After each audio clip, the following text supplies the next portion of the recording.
نہ کوئی غم کرو نہ خوف، خوشیاں مناؤ جنت کی جس کا تم سے وعدہ کیا گیا تھا۔ اللہ کی ربوبیت پر اطمینان جب انسان کو ہو جاتا، میرا رب اللہ ہے، ربی اللہ، انسان کے لیے نہ کوئی کھٹکا، نہ کوئی خطرہ، نہ کوئی خوف، نہ کوئی حزن۔ جو کچھ ہو رہا ہے کس کے اذن سے ہو رہا ہے؟ اللہ کے اذن سے۔ اللہ کے اذن کے بغیر پتہ تک نہیں ہلتا۔ یہ کوئی اندھا بہرا مادہ نہیں ہے جس سے مجھے کوئی خوف ہو۔ اندھا بھینسا چلا آ رہا ہو اس سے تو ڈرنے کا ہر انسان کو ڈرنا چاہیے، نہ معلوم کس کو ٹکر مار دے۔ لیکن نہیں، اس کائنات کو چلانے والا ایک سمیع و بصیر خدا ہے، وہ جو میرا دوست ہے، میرا ولی ہے۔ اللہ ولی الذین آمنوا یخرجہم من الظلمات الی النور۔ اللہ اہل ایمان کا ولی ہے، ساتھی ہے، پشت پناہ ہے، مددگار ہے، حمایتی ہے۔ بتائیے جسے یقین ہو جائے کہ اللہ میرا مددگار، اللہ میرا محافظ، اللہ میرا پشت پناہ، اللہ میرا حمایتی، اس کے لیے کوئی خوف ہوگا؟ اس سے کوئی ڈر ہوگا؟ میں مثال دیا کرتا ہوں ایک بہت سادہ، پنجاب کے دیہات کی۔ تو بڑا چودھری ہے اور کوئی غریب کسان ہے۔ اس غریب کسان کے جانوروں کو ہر وقت اندیشہ ہوگا چوری کا، کوئی میری بھینس کھول کر نہ لے جائے، کوئی میرا بیل کھول کر نہ لے جائے۔ لیکن جس کے بارے میں یہ سب کو معلوم ہو کہ وہ جو بڑا چودھری ہے وہ اس کا دوست ہے، اس کی بچیا کو کوئی خوف ہوگا؟ اس کی بھینس پر کوئی ہاتھ ڈالے گا؟ اسے کوئی اندیشہ ہوگا؟ نہیں۔ کیوں؟ کہ وہ بڑا چودھری، بڑا اس کا یہاں کا سردار، جاگیردار، سب کو معلوم ہے وہ میرا دوست ہے، کوئی میرے خلاف اقدام نہیں کر سکتا۔ اس دنیا میں یہ چھوٹی سی بات اگر آپ کے دلی اطمینان اور سکون کا باعث بن سکتی ہے تو ذرا تصور کیجئے۔ میں لفظ تصور استعمال کروں گا صرف اس لیے کہ اس کا ہم جس کو کہتے ہیں ادراک اور شعور کر نہیں سکتے، اگر کے ساتھ کر سکتے۔ اگر یقین ہو کہ اللہ میرا مددگار اور یقین ہو کہ اللہ ہر آن میرے ساتھ ہے، پھر کوئی خوف؟ کس کا خوف؟ کوئی شے اللہ سے بالا تر ہے؟ کوئی قوت اس سے زیادہ طاقتور ہے؟ کوئی اس کے ارادے کو بدلنے والا ہے؟ کوئی اس کی مشیت کے آڑے آنے والا ہے؟ یہی بات ہے جو حضور نے فرمائی۔ یہ ایمان کا حاصل ہے لب لباب، کہ دیکھو اچھی طرح اس بات کو ذہن نشین کر لو، اگر تمام انسان مل کر تمہیں کوئی نقصان پہنچانا چاہے نہیں پہنچا سکتے، مگر جو کچھ اللہ نے لکھ دیا ہو، اور تمام انسان مل کر تمہیں کوئی نفع پہنچانا چاہے نہیں پہنچا سکتے، مگر وہ شے جو اللہ نے طے کر دیا۔ آپ پھر میں کہوں گا ذرا طاری کیجئے، اسے فرض کیجئے، اسے سوچئے۔ اگر اس حدیث پر ہمارا دل ٹھکا ہوا ہو تو کسی سے ڈر ہوگا؟ یہ مجھے نقصان نہ پہنچا دے، یہ میری رپورٹ خراب نہ کر دے، یہ میری انکریمنٹ نہ رکوا دے، یہ میرا یہ نہ بگاڑ دے، یہ میرا یہ نقصان نہ پہنچا دے۔ اس کا ڈر، اس کا ڈر، اس کا خوف، اس کی خوشامد، اس کے لیے جا کر طرح طرح سے اپنی عزت نفس کو ذلیل کروانا اس کے سامنے، یہ سب کچھ کیوں کرتا ہے انسان؟ جب سمجھتا ہے کہ اس کے ہاتھ میں میرا کوئی نفع ہے، اس کے ہاتھ میں میرے لیے کوئی ضرر ہے، یہ مجھے کوئی غضب پہنچا سکتا ہے، یہ مجھے کوئی نقصان پہنچا سکتا ہے، یہ میرا کوئی کام بنا سکتا ہے، یہ میری کوئی ضرورت پوری کر سکتا ہے، اسی کا نام شرک ہے۔ جہاں آپ نے یہ سمجھا کہ غیر اللہ کے اندر کوئی طاقت موجود ہے، وہی شرک ہے۔ بتوں سے تجھ کو امیدیں، خدا سے نومیدی، مجھے بتا تو صحیح اور کافری کیا ہے؟ شرک تو یہ ہے۔ جس پر بھی تمہیں یہ خیال ہے، کلمہ ہے یہ کلمہ سوم، لا حول ولا قوت الا باللہ، ذرا اس پر دل کو کبھی اگر آپ تصور کریں، پھر فرض کریں، دل ٹھک جائے اس پر، کوئی طاقت نہیں۔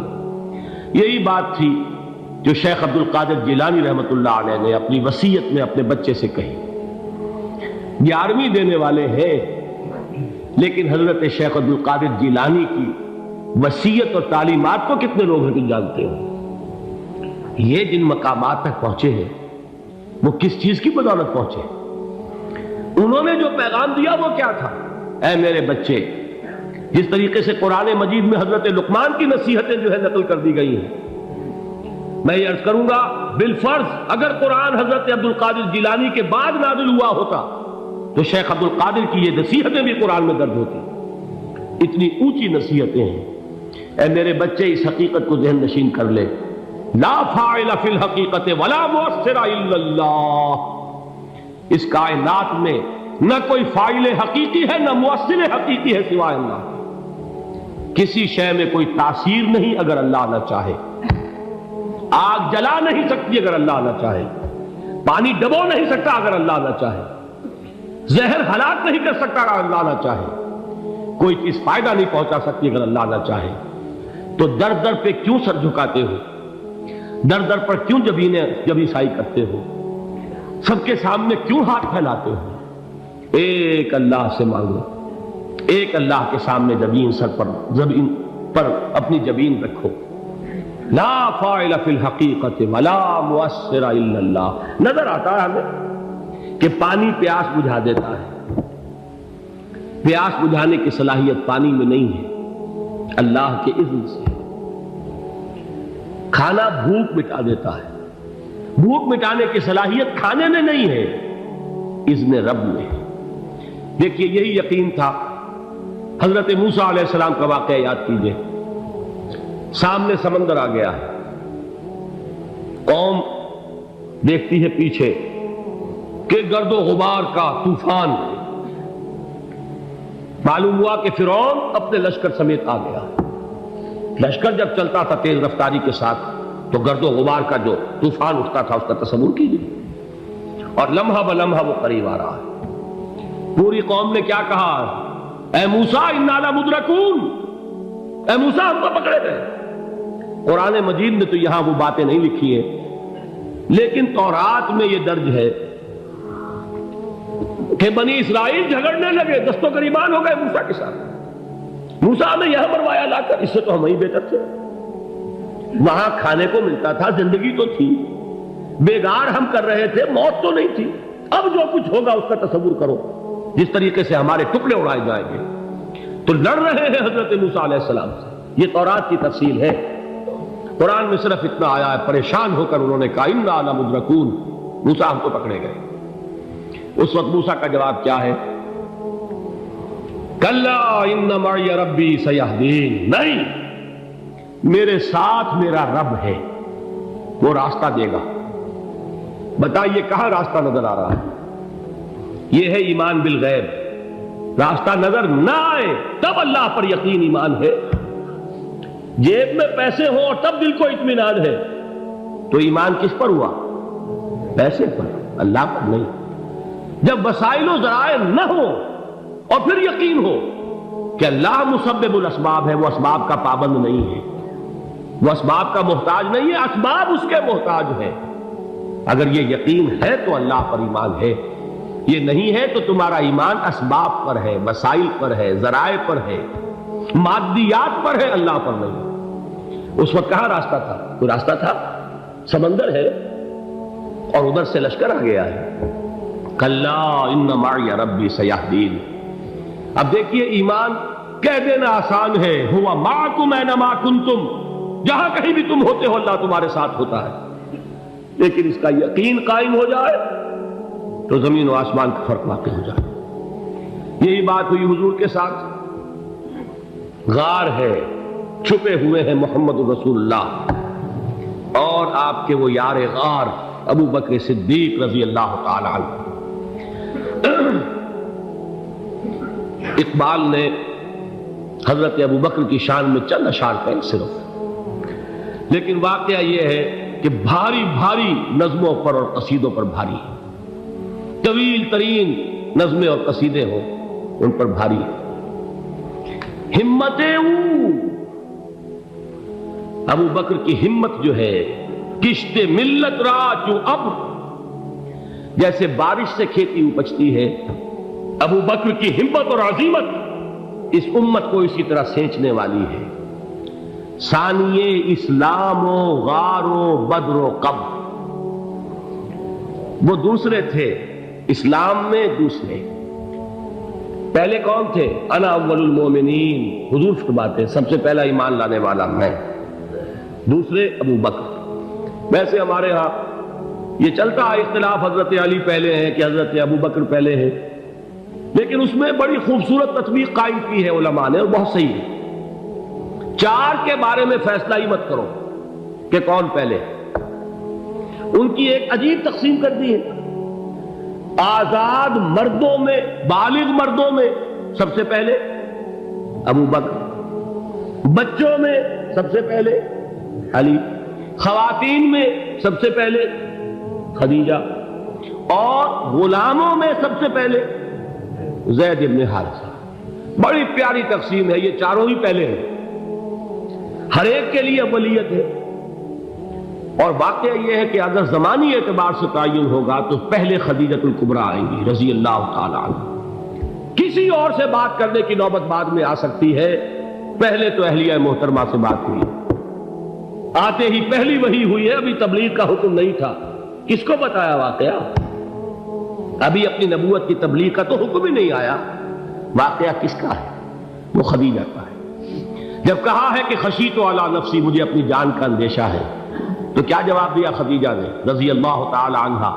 وہ صدیقۃ الکبریٰ ہے، صدیقات جو ہے خواتین، ان میں چوٹی پر خدیجۃ الکبریٰ ہے رضی اللہ تعالی عنہا، اور صدیق جو مرد ہیں ان میں صدیق اکبر ہے ابو بکر صدیق رضی اللہ تعالی عنہ، لیکن صدیقات میں چوٹی پر۔ جب حضور نے فرمایا خشیت علی نفسی، کیا فرمایا، کیا عرض کیا، کیسے تسلی دی؟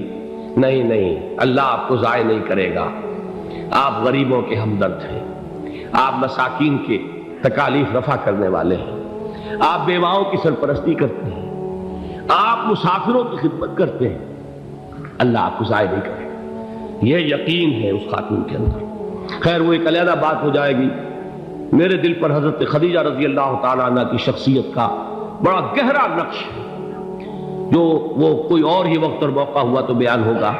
بہرحال اقبال نے ایک مصرے میں جو چار اولیتیں جمع کر دی ہیں، ہمت او کشت امت را چو ابر، ثانی اسلام و غار و بدر و قبر۔ اسلام میں حضور کے بعد پہلے کون؟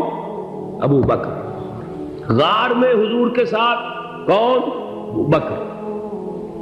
بدر کی رات اللہ کا رسول سر بسجود، وہ جھاڑ، وہ گھاس پھوس کی جو جھوپڑی بنائی گئی تھی، اور وہاں تلوار ننگی لے کر پہرا دینے والا کون؟ ابو بکر۔ اور اس حجرہ عائشہ میں محمد کے بعد سب سے پہلے دفن ہونے والا کون؟ ابو بکر رضی اللہ تعالی عنہ صلی اللہ علیہ وسلم۔ وہ جو معاملہ میں سنا رہا تھا غار ثور کا، حضرت ابو بکر بھی حضور کے خیال سے لرز گئے ہیں۔ آپ کو یاد ہوگا کہ جا کر پہلے تمام جتنے سوراخ تھے انہیں بند کیا، ایک سوراخ رہ گیا تھا جس کو بند کرنے کے لیے کوئی کپڑا نہیں تھا، وہاں اپنی ایڑی رکھی ہے، تب کہا ہے حضور سے تشریف لائیے، اور اپنے زانو پر حضور کو لٹایا ہے، اور وہاں کسی موذی جانور نے کاٹا ہے، حضور کی آنکھ لگ گئی تھی، اس وقت اس بل کے اندر جو بھی بچھو ہے کیا ہے واللہ عالم، اس نے کاٹا ہے، اس کی تکلیف کی وجہ سے ابو بکر کی آنکھوں سے آنسو ٹپک گئے، حضور کے چہرے مبارک پر پڑے ہیں، تو حضور جاگے ہیں، معاملہ کیا ہے؟ ایڑی نہیں ہٹائی وہاں سے، مبادا وہ جانور وہاں سے نکل کر محمد الرسول اللہ کو کوئی گزن پہنچا دے، ابو بکر کی ایڑی ہے، جس طرح چاہے کھا لے، ختم کر دے، جان نکل جائے تب کوئی آنچ آئے، محمد پر تو آئے، لیکن جیتے جی نہیں۔ وہ ہے ابو بکر حضور کے خیال سے۔ اس وقت حضور نے پھر اپنا لعاب دہن لگایا ہے، اور اس سے پھر آپ کی تکلیف ختم ہوئی۔ جیسے خیبر میں حضرت علی کی آنکھ دکھ رہی تھی، اس کو جو شفا حاصل ہوئی ہے وہ بھی حضور کے لعاب دہن سے ہوئی۔ تو بہرحال اس وقت انہوں نے کہا ہے کہ اے نبی یا رسول اللہ، اگر اس وقت ان میں سے کسی نے غیر ارادی طور پر بھی اپنے قدموں کی طرف جھانک لیا تو پکڑے جائے، کیا جواب تھا اللہ کے رسول کا؟ لا تحزن ان اللہ معنا، اللہ ہمارے ساتھ ہے، کیوں گھبراتے ہو ابو بکر؟ یہ ہے ایمان باللہ، میرا مالک اللہ، میرا رازق اللہ، میرا محافظ اللہ، میرا مددگار اللہ، میرا پشت پناہ اللہ، میرا دوست